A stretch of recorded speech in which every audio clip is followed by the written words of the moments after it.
What's going on, guys? We're back with a brand new video, and in today's video we'll be going over one of the worst champion data elite players I've probably ever seen in a list.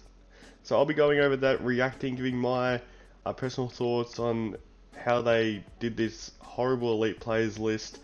But before we do that, make sure to drop a like on this video. Let's try to hit 30 likes, and make sure to subscribe to the channel, because we're getting so close to 400 subscribers. If we can get 400 subscribers before the end of the month, that would be absolutely insane. So without further ado, let's check out this elite players list by Champion Data.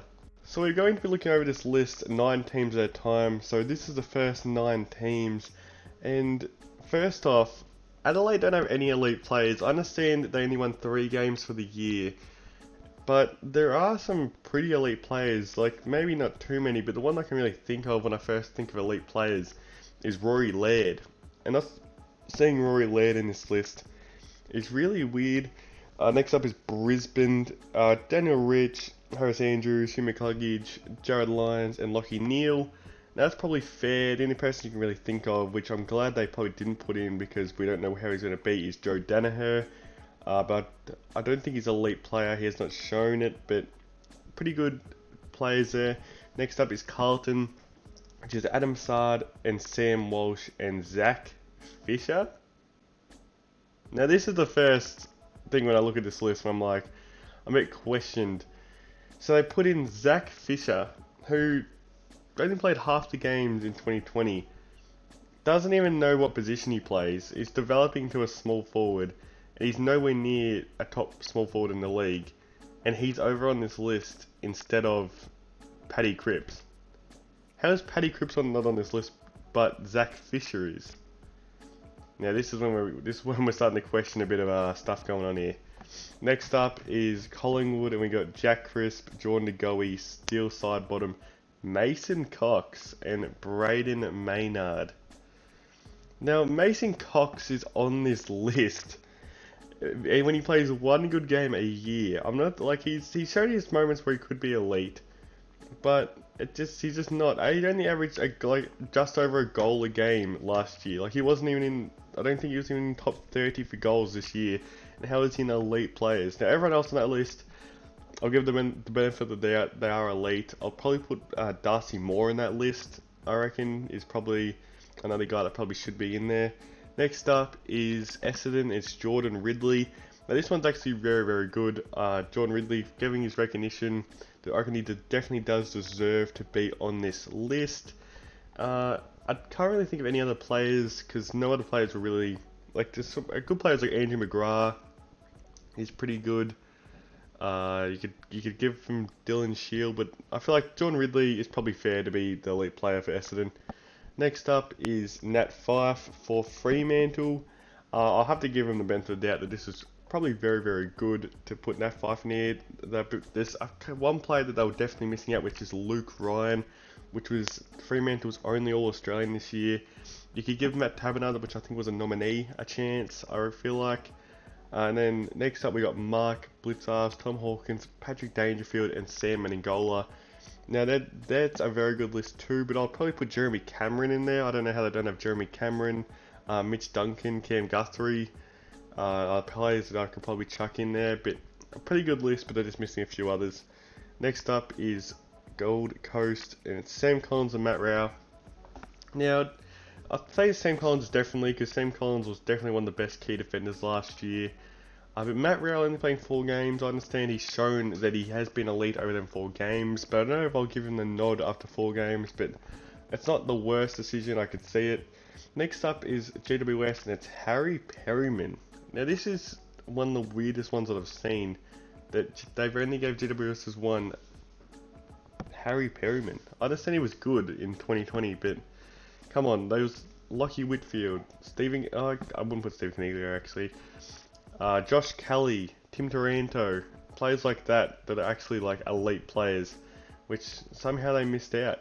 Toby Green, I just thought of. Like, there's some players that definitely probably should be on this list. Now let's check out the other 9 teams.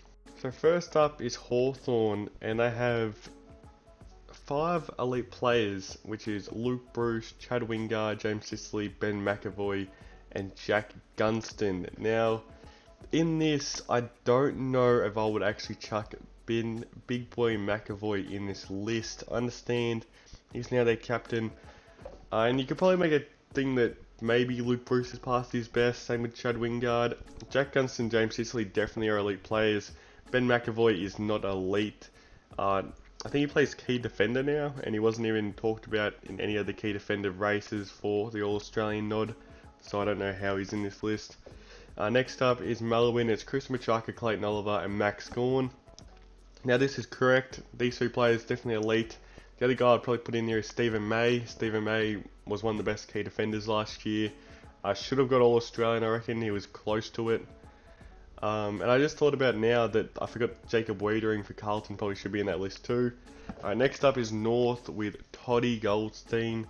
Now Todd Goldstein is probably a top, I can't remember what I made top ruckman list. I think he was 4th or 3rd, so he's definitely one of the best ruckmen in the comp, so definitely deserves to be here. And out of that list, I kind of don't see any other players that probably could be in there for North. You could make an argument for Cam Zero, Jaden Stevenson, but I don't think they're quite there yet. Next up is Port, and they got Robbie Gray, Stephen Motlop, Zach Butters, and Charlie Dixon. Now this is really confusing because I don't get how they don't have Trav Boak or Tom Jonas in here. If they have Stephen Motlop, did they just take this over? If they play one good game of AFL, they bloody get in here. I'm not saying Stephen Motlop's only ever played one good game, but it's like they just watched the qualifying final when Stephen Motlop kicked 4 against Geelong, and they just thought, yep, elite player. Like, that's not how it works. I didn't get who. I actually want to know who made this list, because these guys just think are hired by the AFL, and this is the list they put out. And the next up is Richmond, and it is Nick Floss and Shane Edwards and Dustin Martin. Probably Tom Lynch. I don't know how Tom Lynch is probably not on this list. Dylan Grimes is probably another one that could be on this list. You can make an argument for Jane Short. I don't know if Jane Short's on this level yet. So this list is just mind-boggling. Next up is St Kilda, and it's Dan Butler and Jack Steele. Now they were the 2 All-Australian people you can give a nod, but by the way they did this list, just chucking players that made All-Australians in it is not how they did this list. So you could make an argument for someone like, I actually don't know, like Brad Hill you could probably chuck in here or something. Remember, or Jay Gresham is probably the one I could probably think of that they missed out for St Kilda. I don't think Max King's on this level yet. But, yeah, who knows. Next up is Sydney, and it's Jake Lloyd, Isaac Heaney, and Dane Rampy. Now, I don't know how they did this list, because Isaac Heaney has barely played football last year, got injured. And there so many people are missing from this list that were injured last year. Like, they don't have, for example, they don't have Buddy Franklin here, they don't have Ben Brown, they don't have Jeremy Cameron, or players like that. So I don't know how they figured this one out by chucking Isaac Heaney. I understand he's a very good player, but if you're not including other players who got injured last year, I don't know why they managed to include Isaac Heaney. So then they are missing out on Buddy Franklin if they're doing it like this. Next up is the West Coast Eagles, and there's Liam Ryan, Jeremy McGovern, Jack Darling, Oscar Allen, and Nick Naitanui. I'm actually confused the criteria. I don't think they actually said the criteria that they used, but how are they getting Oscar Allen in the elite players? Like, did he kick like 10 goals last year? He came in as like a backup ruckman for Nick Nat. He probably played 10 games last year. I understand he's got some upside, he's a young key forward, he has the ability to play ruck, but in what world is he in the elite players when some other players that play on a consistent basis at a higher level are not on this list? Like, that actually just makes no sense. And not to mention, he was over on this list in front of Josh Kennedy, that just finished top 5 in the Coleman, I think, which, how would they have him? I just don't get this list. Next up is Caleb Daniel, Bailey Williams, Marcus Bontempelli, Josh Dunkley, and Lockie Hunter. For this one for the Western Bulldogs, Bailey Williams, I understand he had a breakout year, but so many players had a breakout year, then why did they just choose Bailey Williams to chuck in this list? I understand he's very underrated, had a very good year, but come on, you can't chuck you can't actually chuck Lockie Hunter, Bailey Williams, I mean, in this list, and they probably missed out on someone like, you can make an argument for Aaron Norton. Who am I missing? I'm missing someone. Probably like Jack McRae's not on this list. Adam Treloar, you could probably make an argument to be on this list. Some very questionable decisions by this champion data team. So that's the video, guys. Make sure to drop a like on this video if you did enjoy it, and drop down in the comments what you thought about this list, because this was such a weird list that I just reacted to. So make sure to drop a like and give me your thoughts. And we're on the road to 400 subscribers. Make sure to drop a like and a subscribe. And thanks for watching, guys.